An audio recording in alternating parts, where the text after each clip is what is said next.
Hello, I'm the PokeCritic, and I'm going to be making this video. This video was an idea from my first subscriber. His name is Kai J, and so I'm just going to do this video. These ideas are my opinion, by the way. They're not any of Kai J's. He just wanted me to make this video. So the first thing I want to talk about is new type. I already know they made a new type. I think another one would be good to imply against ghost types. The one that could be implied against ghost types would be a light type. Sound type won't work, sadly, because they've introduced Noivern, and there's a lot of things that would make a sound type work anyway. So a light type, it wouldn't counteract dark types. It would counteract ghost types, because ghosts deal with more shadowy things, and darks deal with more of evil because of their moveset. Now, Dark's moveset, like some of its moves like Torment, Foul Play, Ladder, Fake Tears, Faint Attack, all those kind of moves, they don't deal with anything that has to do with Dark. There's only about 4 moves that actually deal with the Dark. So they just don't really do that much. So they should deal with Ghost type moves, because Ghost type has a lot of moves that deals with Shadow. Ghost, that doesn't technically mean ghost. Ghost means really of the shadow, in my mind. I think ghost means something like of the shadow, not ghost as in ghost. Dark type doesn't mean dark as in darkness. Dark type means is evil, like dark-minded or something like that. Evil people.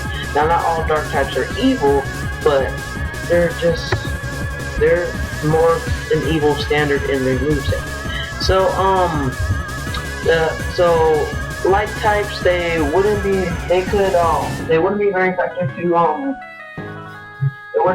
very effective to rock types, because the Sunlight on rock still doesn't do anything to Mercury, just eats up the rock. I guess it wouldn't do anything to ground types either, because, well, ground type and rocks are typically the same thing. It wouldn't do anything to grass types, because grass needs light to survive in the first place. I'm not sure if it would do anything to bugs, really. I'm just gonna say that's something neutral. But it's super effective against water and ghost types, because if the light was strong enough, it could evaporate the water, and also light. I've already talked about ghosts being shadow. Ghosts could also attack light, because ghosts, darkness, and light are like, you can't have one without the other. You can't be in a room that has light and dark, because you can only be on the light side or the dark side. So, you're not in the middle, because there's nothing in the middle. You can't have one without the other. If you can see, obviously you're in the light. If you can't see, you're in the dark. There's something going out there. I'm not really sure if it should be super effective to dark types, but I am sure that it should be super effective to ice types, because it's the same concept as water can evaporate ice as it can move water. So, yeah. Next thing I want to... I think I didn't finish. No, I did. Okay, next thing I want to talk about would be number 4. Stronger gym leaders and Fowls particularly. I was playing on the right-hand board, and he was down to level 1. And it turned out that Clay used a move that was really stupid, and it turned out I just defeated his last Pokemon. It really made me laugh, and I'm like, God, you're stupid. I don't think anybody would make that move in the first place if it meant that they were about to die in the next turn. I don't want Pokemon to be a game where I don't have any direction where I want to go. I want Pokemon to be a game where it's like a little bit frustrating. We have to go through a couple of puzzles, get lost sometimes, even resort to walkthroughs. Just something that isn't that simple. It shouldn't be like, oh, you have to go to here, you have to go to here, you have to go to here, you're done. It should be, you have to go to here, and then you have to do something that you might have to figure out. It has to be like clues, something that helps you along the way, not something so easy. Number 3. Breeding abilities. People are about to get angry about me saying, oh wow, why would you even say that? Breeding abilities, that's the stupidest thing you could ever say. Breeding abilities isn't bad. Breeding abilities, not every single ability should be breedable. I'm with you. I do not want to see level 100 slacking with the ability of huge power. It's not something I want to see. But what I do want to see is a couple of other abilities actually being used with other Pokemon. And some abilities would be smartly used with other Pokemon than they do with the Pokemon that we have today. So, and it's just something that I hope for. Really. It's not really that much what will make it better. It would make battles more interesting and more creative, and I guess it could make it better, but it's also a hope for me. So, yeah. Number two is getting rid of IVs, because IVs, you can't change them in the first place.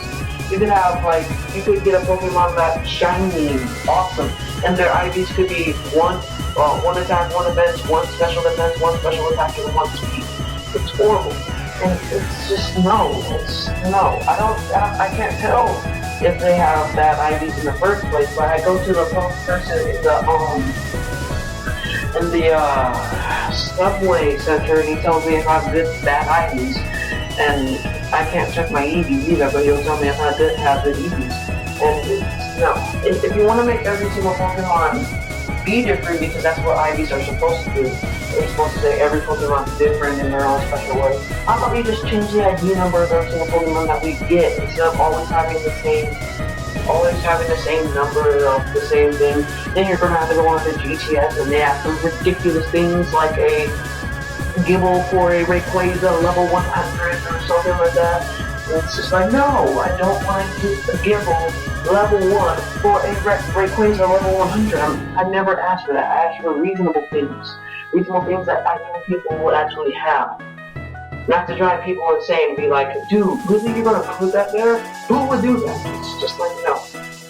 So, yeah, that's just something I want to also put out there. So, it will make reading a lot more easier, and it would just get rid of the IVs. That's what I'm gonna do.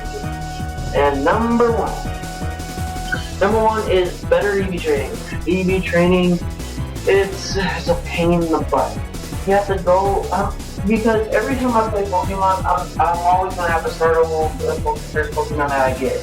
Because I'm not always going to be like, I'm facing a Blastoise, so I'm going to change it because it gives 3 defense or 2 defense or whatever it gives. I don't know. But I'm not always going to change it. I'm going to leave it the way it is. I'm going to just leave it the way it is. And then I'm going to have to breed again. And I already talked to you about breeding.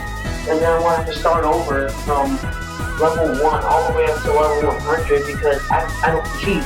I actually train my Pokemon and actually form bonds with them. And so, it's just a pain in the butt to do some EV training. What they should do is something like they did with Mario Tennis.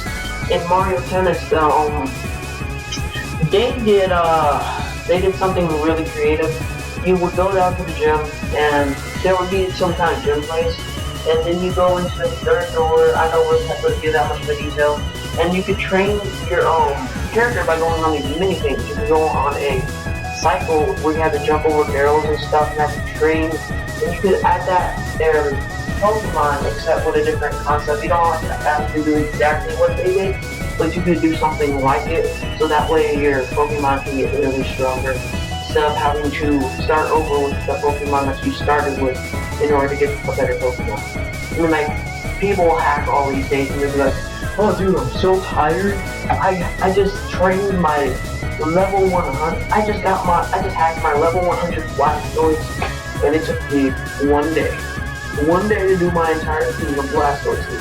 Where it takes a person like me at least a month to get a whole team of level 100s that might not even be good at EV trained or IV things. Just no. So overall, they really need to change the EV training and stop making it in battle, because it doesn't. It really is just not. So that's the end of my video. I hope you liked it. If you did like it, please click like, and if you want to subscribe to my channel, subscribe to my channel. Do it. I only have 1 subscriber. Sad face. And so I need more, and I'm greedy, I know. So yeah, and if you want your ideas shared, please just post it on my Facebook or email me, but don't leave it in the YouTube comments, because unless you're like only the 5th person that's commented, then I won't see your comment at all. So yeah, that's about it. So, oh yeah, I have to do one more thing.